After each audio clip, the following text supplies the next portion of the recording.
Hello everyone, it's Jamal Thomas. Welcome to the Progressive Soapbox. So you've heard me make this case before that the establishment is not just politics. It's this amalgam between politics and media. It is somewhat of a seedy arrangement between those two things. Politicians may put out a particular narrative. The media runs with that narrative. Now, whether it's correct or not is somewhat besides the point. The narrative itself puts in public consciousness information. The public believes it's making the correct decision based on that information, not necessarily realizing that the information they're receiving is wrong or lacks context.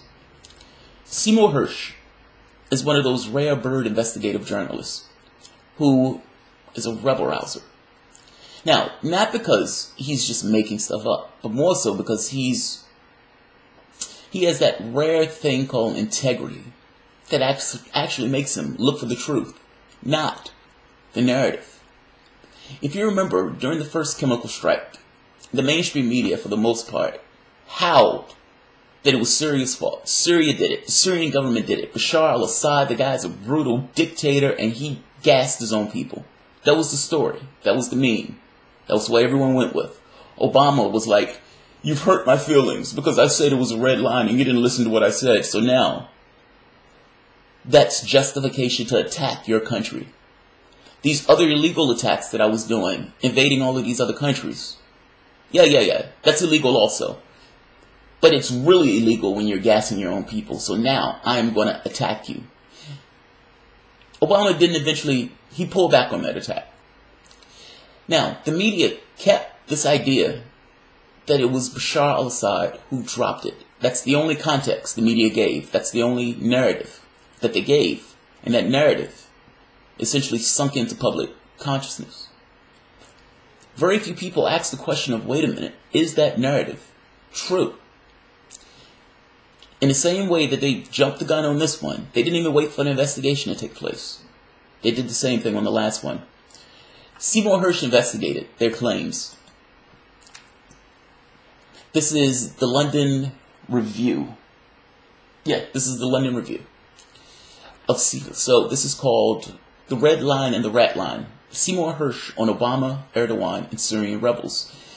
I'm putting this in the comment box. This is an amazing read, and it's damn illuminating. Obama's change of mind had its origins in the Porton Down, the defense laboratory in Wiltshire. British intelligence had obtained a sample of the sarin used in the 21st August attack. An analysis demonstrated that the gas didn't match the batches known to exist in the Syrian army's chemical weapon arsenal.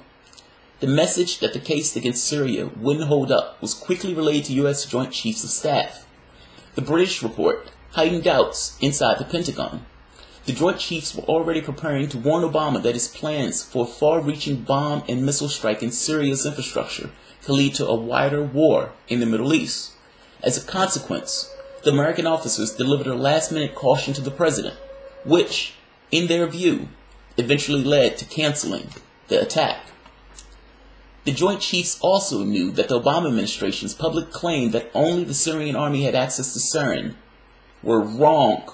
I would argue a lie, but were wrong. The American and British intelligence communities has been aware since spring of 2013 that some rebel units in Syria were developing chemical weapons. On 20th of June, analysts for the U.S. Defense Intelligence Agency issued a highly classified 5-page talking points briefing for the DIA's Deputy Director, David Shedd, which stated al-Nusra maintained a sarin production cell. Its program, the paper said, was the most advanced sarin plot since al-Qaeda's pre-9/11 effort. According to DIA consultants, U.S. intelligence had long known that al-Qaeda experimented with chemical weapons and has a video of one of its gas experiments with dogs.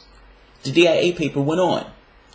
Previous focus has been almost entirely on the Syrian chemical weapon stockpiles. Now we see an ANF attempting to make its own chemical weapons.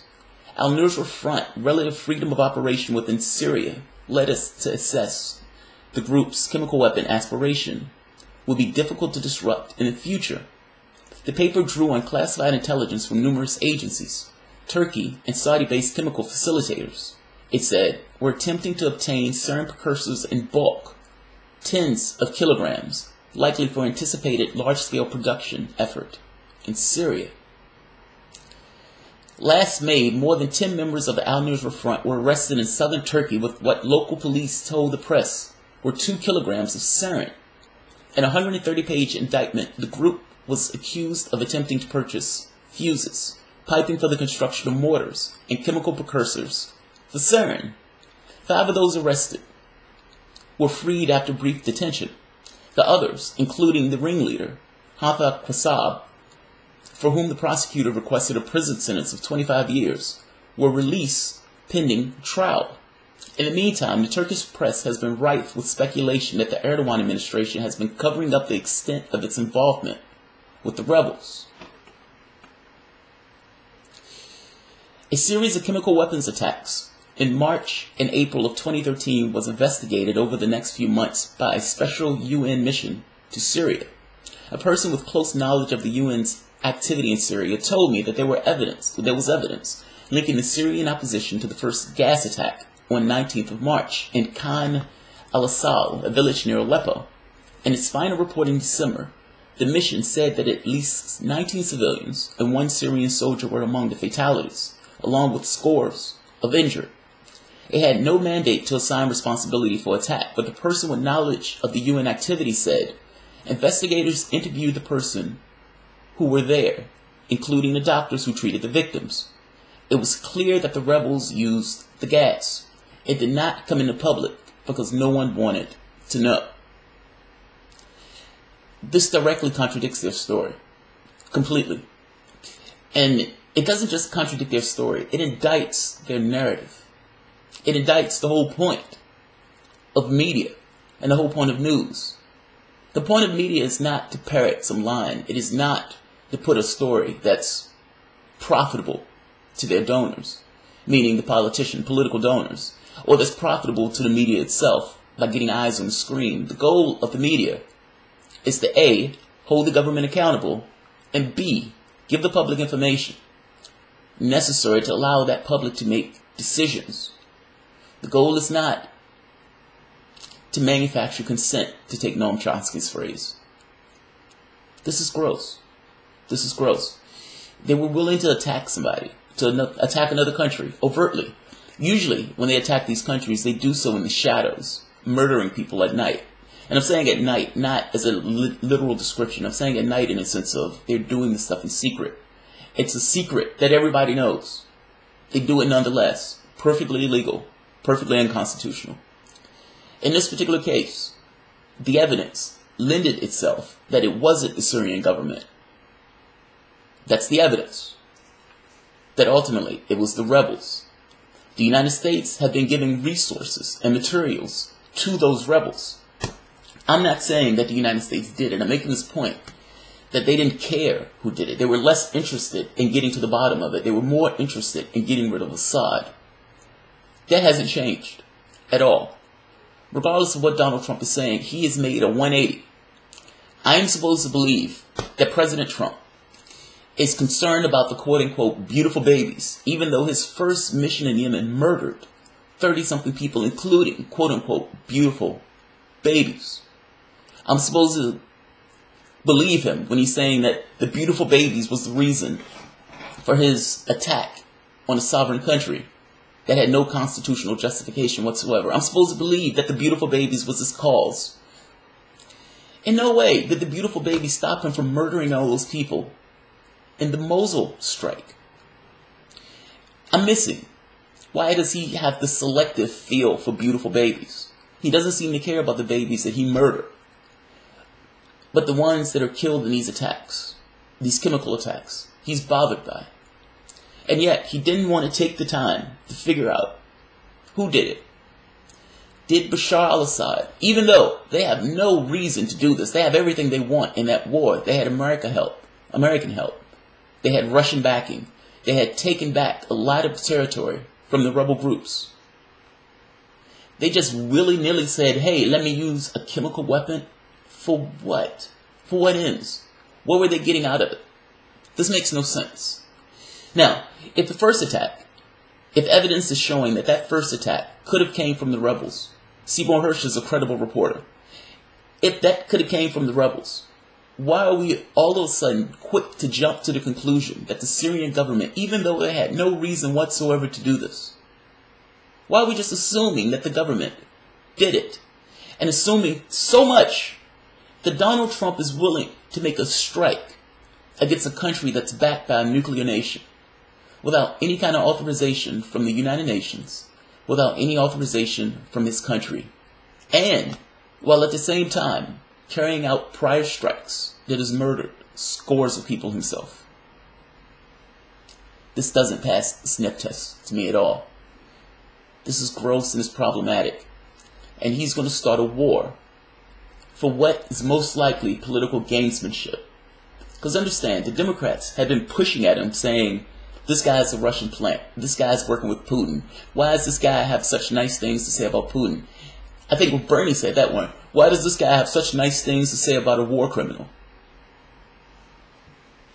That's an amazing statement, considering what our presidents have been doing over the past X number of terms. One killed 1 million people. One decided he wanted to torture. One opened up a gulag on the coast of the United States. Is Bernie calling that guy a war criminal? How could Bernie call one a war criminal but not the other? What about the last guy, Democratic Party? Murdered thousands of people. Many of those strikes, 90% of which were innocent, invading one country after another, again, without constitutional authorization to do so. He took it upon himself to do it, including murdering American citizens, 2 of which were children. Is that a war crime? They're functioning illegally, and in pursuit of functioning illegally, he's murdering people of other countries. Donald Trump comes in. I mentioned before, initially I didn't understand why this was so jarring to me. Like when I saw the strike, and it was this kind of holy shit effect. And it occurred to me, I was like, well, wait a minute. These guys have been murdering civilians for years at this point. This is like the 3rd term where they've been murdering civilians without any pushback from members of their party, from members of the opposition in the country, or from international community. Why is this one so jarring to me? The difference is the other ones were unstated. Everybody knew it. It is the most worst kept secret that the presidents of the United States has been invading other countries and murdering civilians in those countries. This was overt. This was overt. It was loud. Everybody knew about it. And everybody also knew that this was not a proxy issue. The United States was invading another country and striking another country that had the expressed backing of Russia. Everybody understood that those 2 things can escalate into a war. Russia, at this point, has removed a memorandum in order to protect ships going back and forth, meaning if the United States is going to invade that space and they're going to press this issue, the United States is going to get their planes shot down. That is a war. Understand what I'm saying and understand the gravity of what's taking place here. This is a war. And what they're using as pretense for that war is sketchy at best. The last narrative was a lie. The mainstream media put it out as a lie. The mainstream media never went back and corrected themselves. They left that narrative in the public consciousness. Why are you so trusting of the same media who's chest thumping, who's putting these guys on and they're marched to another war? Did the other war, where they killed 1 million people, go so swimmingly, where you believe that this one is also going to just be fucking awesome? You're talking about attacking a country that's backed by a nuclear nation. And not just backed by a nuclear nation. Any conflict with Russia is more than likely a conflict with China. Your president is going to bring this country to ruin. And he's going to do it with all of these seals and lemmings applauding. And I'm not talking about people. I'm talking about members of the Democratic Party. Keep an eye on your government. Keep an eye on your government. They're doing things that is grossly duplicitous, that is grossly illegal, and is absolutely dangerous in regards to the well-being of this country. We've been in wars. We would attack weaker countries. We've never been in a situation with somebody have the capacity to land bombs on our soil. Just understand what's at stake. Support them all you want, but just know what you're supporting. This is absolutely dangerous. And if you thought the first Cuban Missile Crisis was bad. At the very least, you had somebody with a certain level of intelligence that full well understood that he did not want the United States to be in a nuclear conflict. Do you feel the same way about a reality show host making these decisions? Alright guys, if you enjoy the content, feel free to like, feel free to comment. Of course, you can support the work on Patreon. Keep an eye on your government. Be careful. Thanks guys.